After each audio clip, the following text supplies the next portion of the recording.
अगर आपने अभी तक हमारे चैनल को सब्सक्राइब नहीं किया है तो कर लीजिए, ताकि आने वाली सभी कहानियाँ हमें आसानी से मिल सकें। चलिए बढ़ते हैं अपनी कहानी की तरफ। मुकेश एक फैक्ट्री में काम किया करता था। उसे आने जाने अक्सर देर रात से होता था। उसका आना जाना अक्सर देर रात से होता था। कभी वो अकेला आता था तो कभी अपने फैक्ट्री के वर्करों के साथ आता था, लेकिन अक्सर वो वर्करों के साथ ही आना पसंद किया करता था। रास्ते का पता नहीं चलता था कि कब वो अपने घर पहुंच गए। एक दिन की बात है।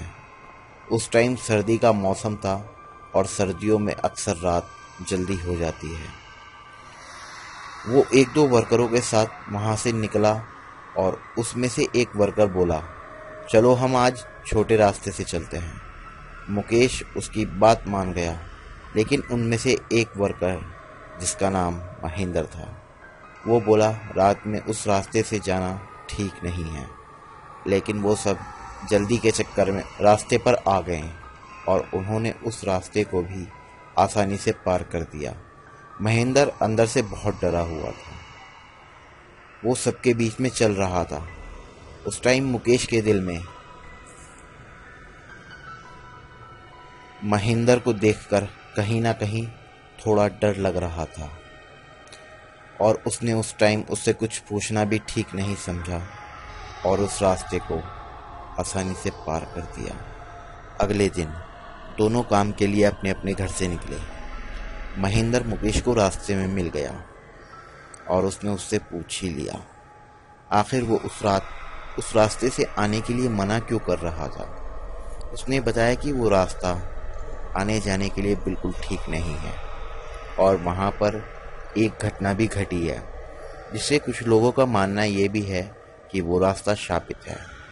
फिर जो महेंद्र ने उसे बताया वो सुनकर मुकेश के रोंगटे खड़े हो गए। पहले उस रास्ते पर दो भाई और एक बहन रहा करती थी, जिसे वो दोनों बहुत प्यार करते थे। उस लड़की को उस गांव के एक लड़के से प्यार हो गया। वो उसके साथ भागकर शादी कर ली, लेकिन यह बात उन दोनों भाइयों को पसंद नहीं आई और उन्होंने अपनी बहन को और उसके पति को रास्ते में लटकाकर गोली मार दी थी। जब वो लड़की अपने पति को ढूंढते हुए आई तो उन दोनों भाइयों ने उसे भी गोली मारकर हत्या कर दी थी। दोनों भाइयों का दबदबा पूरे गांव में था और उनके सामने कोई अपना मुंह खोलना नहीं चाहता था। समय के रहते हुए उन्होंने उस लड़के की लाश को उसी पेड़ के नीचे दबा दिया और अपनी बहन चमेली को अपने घर के आंगन में लाकर दबा दिया। वो दोनों भाई कुंवारे थे और उनसे कोई अपनी लड़की की शादी भी नहीं करना चाहता था। एक दिन छोटा भाई अपने आंगन में रात के वक्त खड़ा हुआ था। वो अक्सर रात में शिकार खेलने के लिए जाया करता था।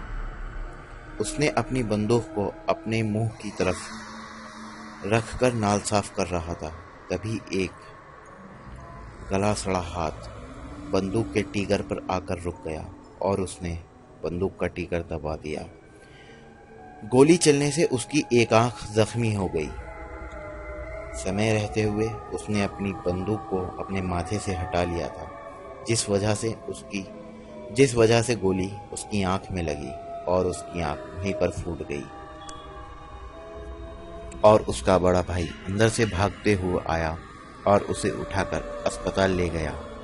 कुछ टाइम बाद वो ठीक भी हो गया, लेकिन उसकी एक आंख ना होने की वजह से वो किसी जानवर की भांति नजर आने लगा और उस पर काला कपड़ा डालकर रखता था।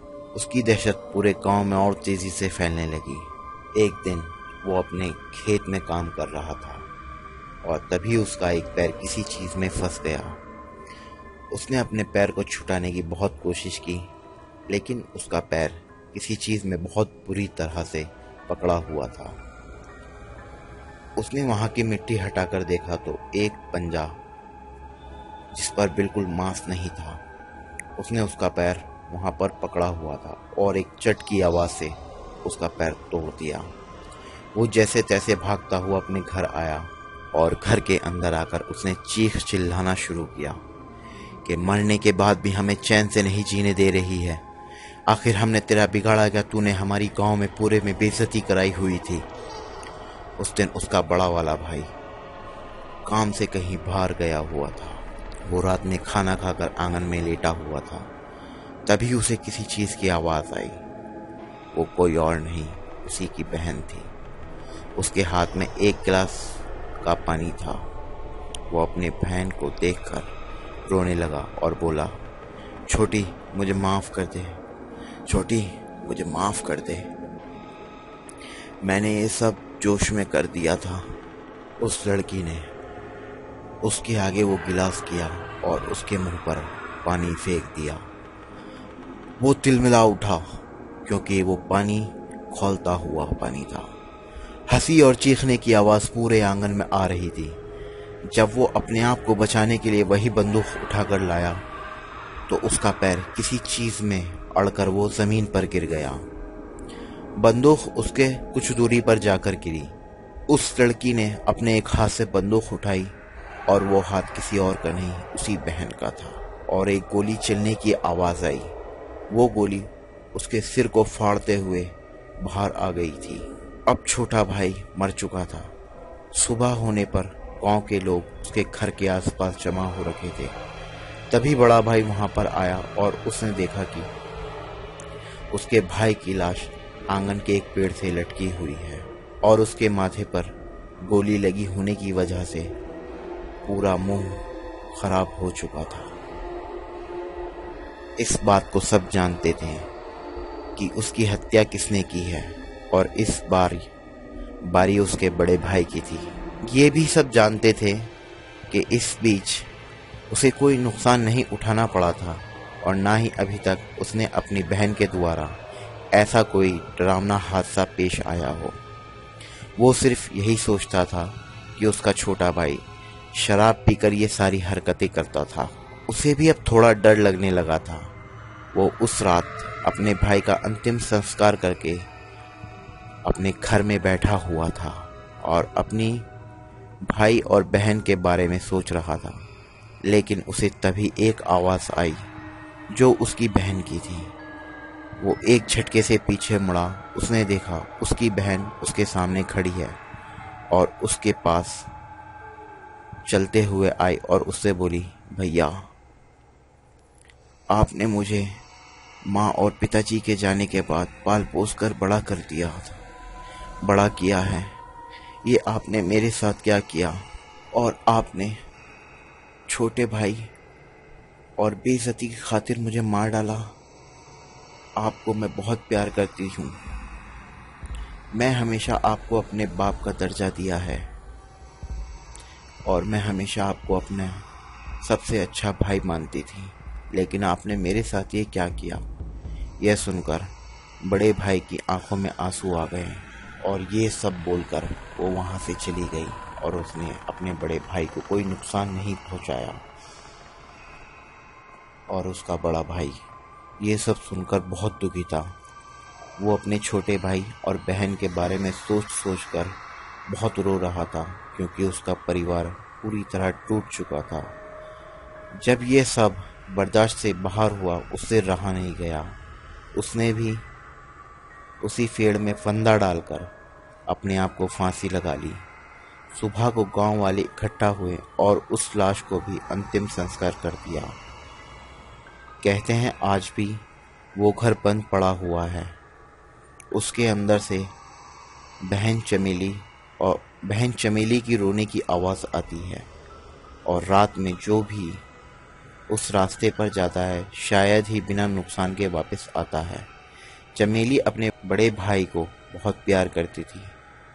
वो चाहती थी कि वो जिए और सबका बचा हुआ काम करे। और कहते हैं अमावस्या की रात को चमेली और उसके छोटे भाई की आवाज़ आती है। दोनों आपस में लड़ते हैं। इसीलिए गांव वालों ने उस रास्ते से आना जाना बिल्कुल बंद कर दिया है। मुकेश को ये सब नहीं पता था और वो इस बात को मानने को तैयार भी नहीं था। एक दिन वो जल्दी अपने घर आ रहे थे। उसके साथ एक दो वर्कर भी थे। वो सब उसी गांव के रास्ते पर थे उसी गांव के रास्ते पर थे। मुकेश रह रहकर महेंद्र की बात याद आ रही थी। जैसे ही वो उस घर के पास पहुंचे तो उन्होंने देखा एक आदमी उस घर के बाहर बैठा हुआ है और उसकी एक आंख नहीं है जिस पर उसने कपड़ा डाला हुआ है। जैसे जैसे वो आगे बढ़ रहे थे मुकेश को डर लग रहा था। उसने उन सब से बोला, चलो पीछे को वापस सब चलते हैं। यह सुनकर सब रुक गए और मुकेश से बोले, आपको भी उसकी बातों पर यकीन आ गया क्या? मुकेश बोला, मुझे यकीन नहीं है। मुझे उस घर के बाहर एक आदमी दिखाई दे रहा है। इससे अच्छा है कि हम किसी हादसे का शिकार हो, हम पीछे की ओर चलते हैं। यह सुनकर सब वापस मुड़ गए और जब वो जा रहे थे तो उन्हें अपने पीछे किसी के चलने की आवाज़ आ रही थी। मुकेश ने बोला, कोई भी पीछे मुड़कर ना देखे। जब वो वापस उसी रास्ते पर आ गए तो उन्होंने पीछे मुड़कर देखा तो कुछ दूरी पर एक आदमी खड़ा हुआ है। जैसे महेंद्र ने बताया था हूबहू वो वैसा ही था। वो कोई और नहीं बल्कि वो छोटा भाई था।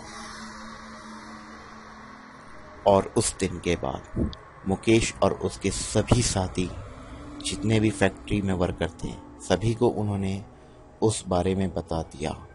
उसके बाद से उस रास्ते पर कभी कोई नहीं गया। चलिए, आज की कहानी हमारी यहीं पर होती है समाप्त। हम मिलेंगे आपको अगली कहानी में।